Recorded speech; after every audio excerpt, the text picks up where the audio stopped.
از بچگی دوست داشتم این بیتا بخونم. من و تو رو با هم دیگه میبینم تو شهر، میزنم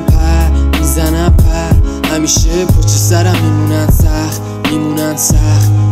سخت بشه خیال تختار بد بختم، پشت سرم آره خوب خود بک میپرم آره مثل بتمن، خود ماجراجو خود تنتم، ولی ندارم رفیق، ندارم سگ، ندارم عشقی، ندارم غم، آره خود سنگم. غمم اینه که زندگی خونساس برام، دوست دارم درام ای لوپ ترسناک راه میرم من، گاهی میشم قرینه حرفام، گاهی گوش میدن همه به حرفام، ولی خدا یه چی بگه سری برپام.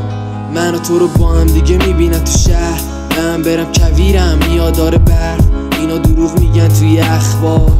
اینا میخوام برسن به هر بار، ولی هر بار میبازن تهش، من که بیام آره میبوسن سرش. زیدتو دیدم اشتباه کردم نکردم دکش،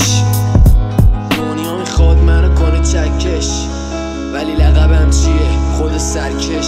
کل دنیا رو میکنم بزکش، میزنم بهش مشکه دنیا واسم دیگه مرده، شدم پر عقده، ستارم سرخه نمیرم هیچ وقت توی افول، من همیشه توی اوجم، نمجم منو با هیچ جمعی با هیچ خری، تو جوونی میگی که دیپ دری، زیر من هیلگری، منو نکن با هیچ کس مقایسه، چون ندارم هیچ وقت ملاحظه، تن و حرفم برای تو خدافزه،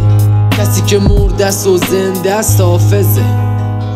جالب زندگی کاذب، خوشبختی که حاضر، روغن بازرگانم حاضره، این رازته که ببازی همش، افسانه شخصیت بگا میره همش، چرا بگا میره؟ چون نیست افسانه دربارت تیز حرفا من باحالم، ولی تو که خیلی چاقالی، دوستام هستن بابا کی؟ بابا تیر میزنم به چاقالای سیکتیر،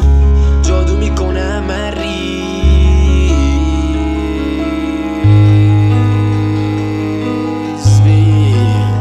خودم ورزشکارم، دافم روی دراگ، اوضاع شده فاک، دافم یا لانگ، دوست پسرش گنگ، خودشم گنگ، اومد روی بنگ، منم شدم گنگ، همه توی جنگ، شدم پر رنگ، نزن